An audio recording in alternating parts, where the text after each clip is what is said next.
Всем привет! С вами Якимов Игорь. Сегодня будем рассматривать резчик арматуры от компании Car-Tool, где его применять и как пользоваться. Компания существует более 15 лет и получила заслуженное доверие среди профессионалов в автомастерских. Сейчас же она расширяет линейку своей продукции и предлагает качественный строительный инструмент. Данный инструмент позволяет резать арматуру до 16 мм в диаметре, а также резать прутья из незакаленной стали. Резчик арматуры имеет ножи из кованой стали повышенной твердости, а также имеет насос, который развивает давление до 10 тонн. Тем не менее, этот резчик обладает небольшими размерами и весит чуть меньше 4 кг. Применяется он как в строительстве, так и в быту. Данный инструмент полностью автономен. Для его работы не нужно электричество. Часто бывает полезно то, что он не оставляет после себя мусора и работает довольно тихо.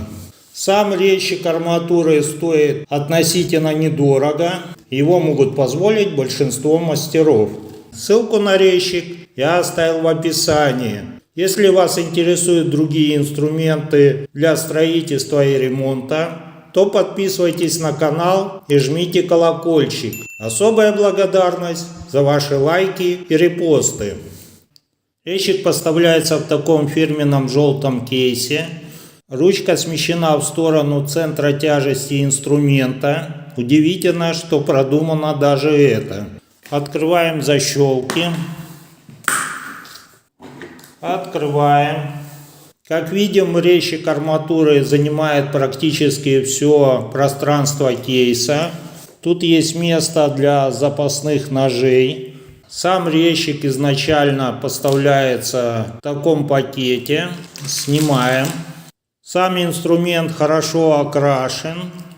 Довольно хорошая сборка.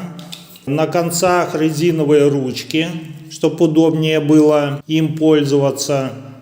Судя по весу инструмента, на стали не экономили. Где обычно применяют данный резчик арматуры?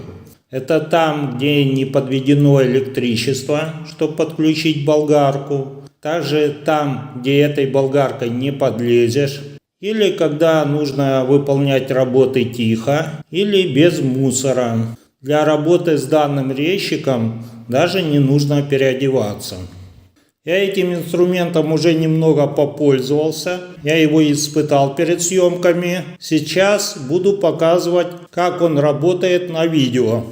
Вот сами ножи резчика арматуры. Эти ножи можно поменять по мере износа. Верхний нож откручивается этим винтом с помощью шестигранника. А нижний нож откручивается здесь. Чтобы сюда добраться, надо немного приподнять нож. Заказать ножи можно в той же компании, где я приобрел данный резчик арматуры. Ссылку на компанию вы найдете в описании. Для примера мы будем резать арматуру, которую я покупал недавно. Замеряем ее диаметр.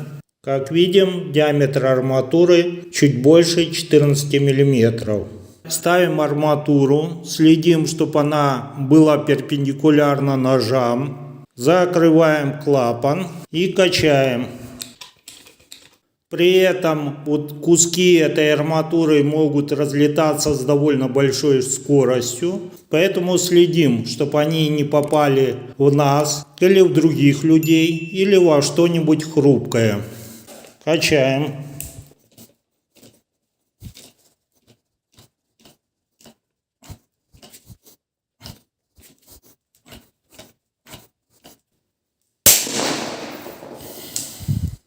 Вот эта арматура. Вот такой у нас получился рез. Смотрим на сами ножи. Они не пострадали. Чтобы отодвинуть нижний нож, открываем клапан. И он свободно опускается сам вниз. Также резчик арматуры можно применять в быту. Для примера я разделю эту цепь пополам. Данная цепь довольно толстая и подойдет для крупной собаки. Давайте посмотрим диаметр 4,5 мм. Мне эту цепь надо поделить пополам. И я это могу сделать с помощью данного резчика арматуры.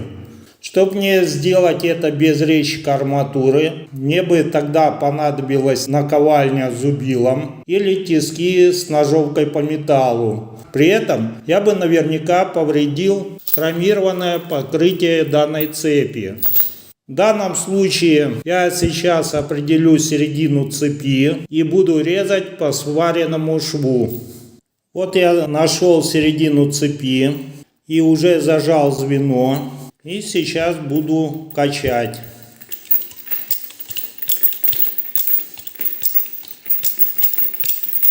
Как видим, резчик арматуры довольно легко перерезал звено цепи. Теперь снимаем давление. И нам только осталось с помощью плоскогубцев это звено снять. Данный резчик арматуры можно использовать как болторез или как резчик шпилек для стяжки опалубки. Но стоит учитывать, что им не стоит резать материал из закаленной стали. Он больше подходит для резки арматуры и прутков металла из низколегированной, незакаленной стали, а также для цветных металлов. Иногда среди старой арматуры попадаются прутки, которые плохо гнутся, но хорошо пружинят. Это как раз закаленная арматура. Я ее резать данным резчиком арматуры не рекомендую. Я вполне доволен тем, что у меня появился такой резчик арматуры. Особенно мне нравится, что он полностью автономен и ему не нужна электроэнергия. А также и то, что при работе с ним не надо переодеваться, так как он не делает мусора. Напишите в комментариях, насколько вам понравился данный инструмент. Если остались вопросы, также пишите в комментариях. Ссылку на инструмент я оставил в описании. Поделитесь видео с теми, кому данный инструмент может быть полезен. Подпишитесь на канал, чтобы не пропустить новые ролики. Ставьте лайк и до встречи в новых и старых роликах.